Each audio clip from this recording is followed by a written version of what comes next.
to take this back to comedy for a second on a sad note, but my friend Ralphie May passed away. And I don't know how often Ralphie got to the UK. Are you very familiar with him at all? Do you know what? The comedy world's and community is small, very small. Yeah. And yeah, when he passed away, I never worked with him. I'd never seen his stuff before. Yeah. But even a lot of people in the UK that traveled back and forth or worked with him, loads of messages came up. Loads of he was So and that's. The sort of stuff they were saying wasn't just about his comedy, about what he was like as a person. He really was. I just to put the picture in the frame. I found out about this. We were driving out to Cal Jam, the Foo Fighters concert they were putting on this past weekend in San Bernardino, and we're going out there camping for the weekend and everything, so I'm on my way out there. Ralphie has been doing a residency here in Las Vegas at Harrah's all year long, and in fact, Frank and I, at the beginning of the summer, went to the show. We did a podcast with Ralphie in his dressing room. That's up on our Patreon page at phoneboothfighting.com if you haven't checked it out yet. Video of it as well.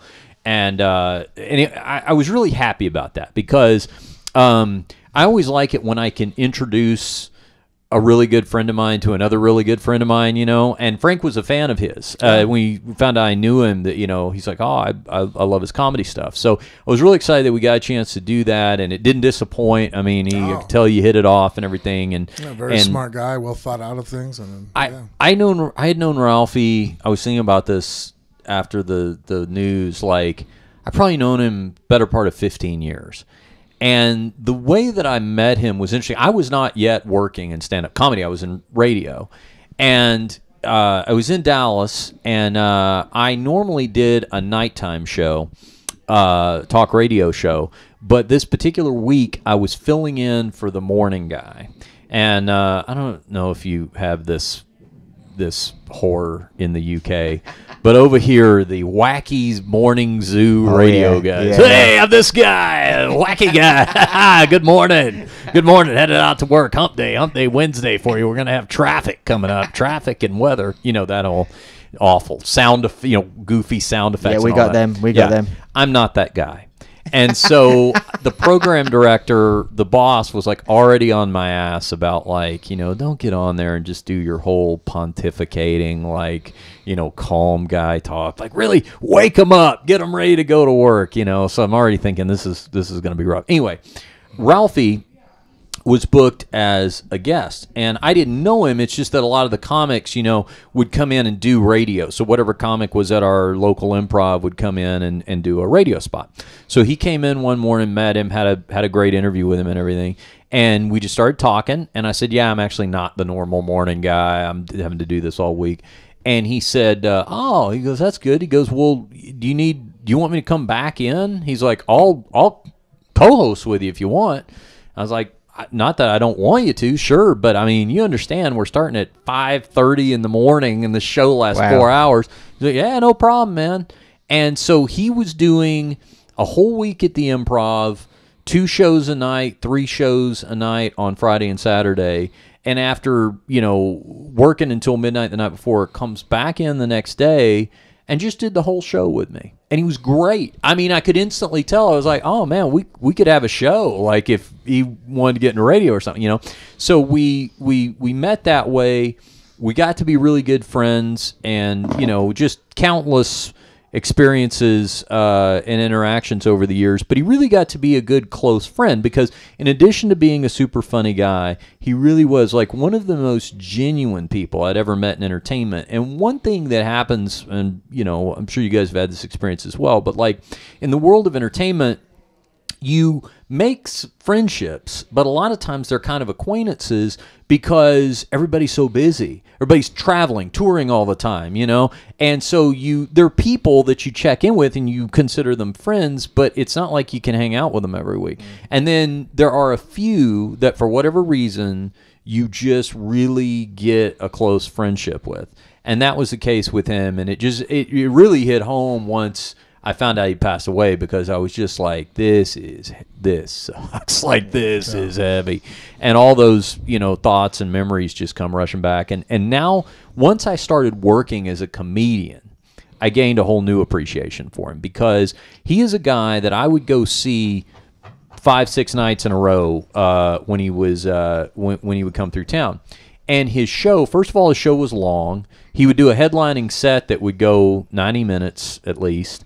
And then the material from night to night would be 65% different, a different show. He was very prolific.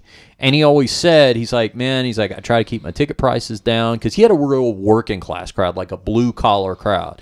And he's like, this money means something. Like, they've planned for this. This is half the entertainment budget maybe for the whole month to come out and see me. So he kept the ticket prices low. He always gave them a long show. And then I also remember this. He would always close the show, and he would go, okay, ladies and gentlemen, just to let you know that, I'm only supposed to be on for an hour. I wanted to give you extra long show. He goes, but because I do an extra long show, the wait staff has to stay extra long. So he's, and he would say, he's got his merchandise out in the hallway and everything, T-shirts, CDs. But he would say, take care of them. And if it's a difference between buying something from me and taking care of your waitress or your bartender, please tip them, because they have been here an extra long. We'll take a picture together outside. There's no charge for that.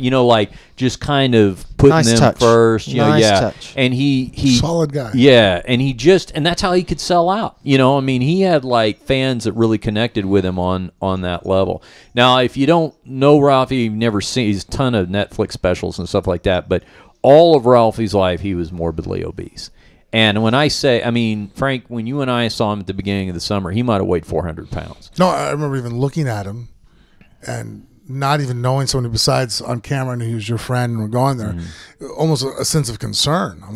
I'm like, wow, his lips are a little bluish, like obviously being heavy, type 2 diabetes, but I'm like, I don't think he's getting enough oxygen. Like, I remember asking him, like, hey man, is he okay? Like, he doesn't look good. You know what I mean? He definitely looked, as I was obviously used to seeing him that large, but something looked worse about him. Yes, at the beginning of the summer, and you could just, like you said, you could see it in the kind of the skin color and everything. And he's 2 years younger than me. But when by the time you get into your 40s, you can't just go, if you're that big, you can't just go on life alone anymore. It's going to catch up to you. And the thing is, I had seen over the years too, where it took a lot of times everything he had to do the shows. In fact, when you and I saw him, Frank, at the beginning of the summer, he had a stool up there and he sat down for a lot of the show. He only started doing that fairly recently. Most of the years I ever saw him, he stood for the whole, and you're talking hours and hours. But there were other times where, like for example, this goes years back, where we'd make dinner plans or something before the show. So like 5 o'clock in the evening. And I'd get a call or a text from his then wife, and she would say, hey, it's Lana from Ralphie's phone, and he's having a hard time getting out of bed, and he's got the show and everything. So it's now, by the time you saw him on the show, you wouldn't know there was any problem. He came alive, but you came to realize as you got to know him, that might be all the energy he's got, is those 4 hours a day, and everything else is just in preparation for that. That's sad as well. And I have found, and just finding out, talking to people that were involved, I was in touch with his road manager that you and I had met at the beginning of the summer after all this happened. And, he was telling me that this happened last Thursday night, or a week ago, Thursday night now. And he had done his show at Harrah's and had a meet and greet scheduled after the show, and did the meet and greet. And keep in mind, he would be dead like an hour later. And he did the meet and greet. Fans came in, and apparently, if you remember the dressing room, that we went down a long ramp to get to the dressing room.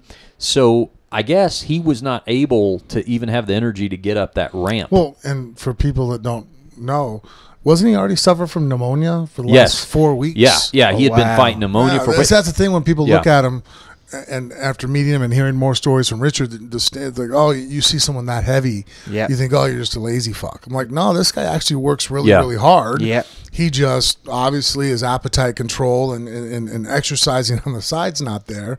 But as far as work ethic, no. I mean, if that says anything in itself, the day you're dying within a couple hours with pneumonia, you work all week long, and then how many guys do the extra? Come do on, the man. extra. I've had the cold before and a flu where I'm like, I really don't want to fucking meet people right now. Yeah. It's not that you can't, but you also have to put this in. It's not just showing up to work for an hour.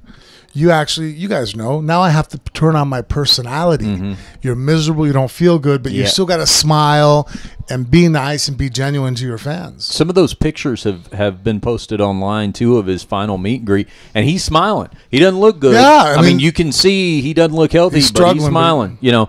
And, and you're right. Of all the years that I knew him, he was one of the hardest working guys I ever knew. He had a house in L.A., he had a house in Nashville. And his and a family. He had 2 young kids, and that's the real tragedy of this. But he toured a lot of times by bus when he could. He had his own tour bus. But the theory was he could have those 2 houses and kind of split the country. But he's working, every week out of every year, multiple shows a night, working that hard and doing the media. That radio, that wasn't just me. I mean, he's up early in the morning doing all the radio spots, doing all the TV spots. You don't get, in comedy especially, you do not get to the level where your residency in a Las Vegas comedy club without the work. You don't get away with it. That's one of the beauties about comedy. Very, very rarely do you get to the very top level unless you work hard, you do all the extras, and you put that ethic behind everything that you do. Physically, you might not have had it there, but to be the comic he is and to get the response from what I saw off other comedians, which is always a real gauge of where he sits in the hearts and minds of his peers. There was more than one story about the way that he would speak to people that were opening from him, bump up their pay with his if he felt they were underpaid. I know really? That's huge. This is not just 1 or 2 stories on mine. I've never met the guy, and this is English comics talking about.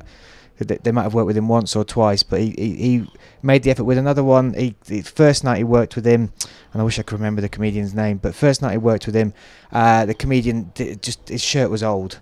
So he went and bought him a load of new shirts. He said, look, you got the material, you got the look, we just need to smarten you up, and you can do this, you can go places. So he bought him a load of new shirts, gave him a comedy wardrobe, and that's the difference. That is obviously a great comedian, but an even better human being as far as the people he's touched and the response. That obviously very, very sad his death, but that reach and that echoed through my time. I was flicking through it. I'd never worked with this comedian before, but again and again, people, those sort of stories. Yeah, what he would do, it's interesting Bryan talks about that, because what he would do is, he knew what was, he was a comedy veteran, and he knew what was right and wrong. And what he would do is, he would go, there's very few comedians who carried enough weight, literally and figuratively, but, carried enough influence to go to a club owner and go, hey, how about you do this or do that when it involves somebody else. But what he'd do is, if he knew that there was a comedian that was being underpaid, he would either kick in on his own, or he would go to the club and go, I heard what he's making. You think that's right? Club owner knew it wasn't right, Oh yeah, that must be an oversight. I'll handle that. Good. Okay. Yeah, I knew you would. But yeah, he was that kind of guy, and it just, and this is public, so I mean, I'm not, talking out of school, but he married a female comedian that he was on. Ralphie came in second on one of the early seasons of Last Comic Standing. And Lana was on the show as well. And they had already been dating. They met in the comedy world.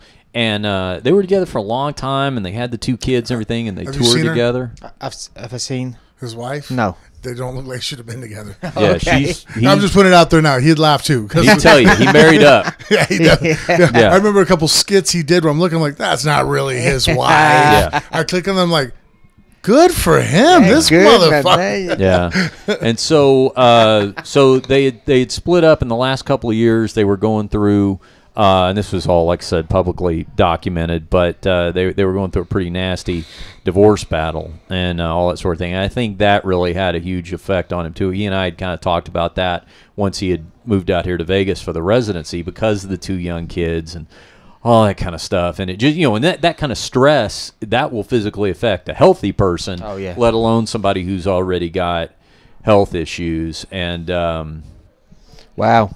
Right? Wow. Yeah. And I guess the last night of his life, there he is with the family.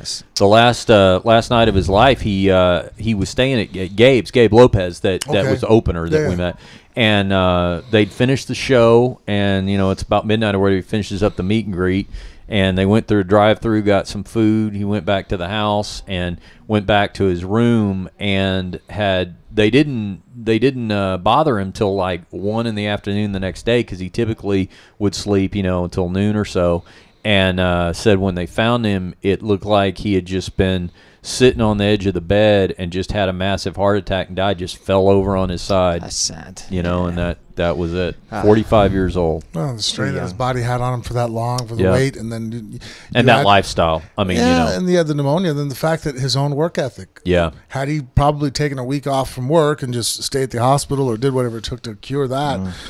Who knows, hindsight, but sometimes guys are too tough for their own good. I'd actually hoped that him being in Las Vegas would actually, where you don't think of coming to Las Vegas and it being less stressful, but in terms of not having to travel all the time, at least you're in one place and now people are coming to see you for the residency. But even with that, when they would have a week off here and there, he wasn't taking that week off. If you remember or not, but when we were sitting in the dressing room, he was asking his crew. He said, "No, I forgot what we were going to do to try to get together about something. We wanted to go shooting. Yeah, he wanted to go shooting. That's right. And God, I tell you what, this killed me a couple days ago. I'll tell you this in a second about that. But we were talking about when to do it, and they actually had 2 weeks where the Righteous Brothers or somebody like that were coming in the showroom in Vegas, but he had it booked to go somewhere else. I mean, it's like he wasn't even taking the time off. Wow. But I'll tell you what we were working on, a couple of things. One, I was going to try to get him to come out to the benefit that we did for the Vegas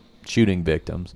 Not even to just do comedy, but maybe just to even make an appearance. But the other thing that I had been working on is he wanted to go shooting with us because gun talk. This is gonna surprise you, Brian, but gun talk broke out with Frank when we were there. Yeah. And there was discussion Ralphie was of good old firearms. Southern boy. So. Yeah. So he wanted to go shoot guns, and Blues Traveler is coming back in a couple of weeks, the beginning of November, and their frontman, John Popper, is a big gun guy. More guns than anybody. They all wanted to go. The great part was everybody wanted to go shooting, and they're all 3 large men. And I thought, oh, this would be awesome. We get these 3 guys together, go shooting.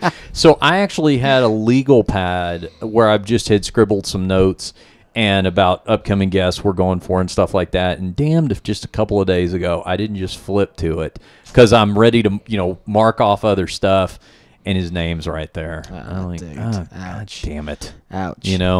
So anyway, that's rest in peace. I don't mean to. Friend. Yeah, I don't rest mean to bring it down, but it's like I always like to think that the measure of the life you lived is how much somebody can say about you after you're gone. And honestly, I could tell you stories for hours. So I feel like that's you win if you can do that. I agree. As opposed to the kind of person like they die, and even if it's kind of a shock, you're like, well, there you go. Yeah, that was him. I agree. I agree. Yeah, that's the mark. And like I said, just the response from UK comics. Yeah, right. That and it's a great community. It's a very tight community, the comedians community. But all those stories, it wasn't just about his comedy.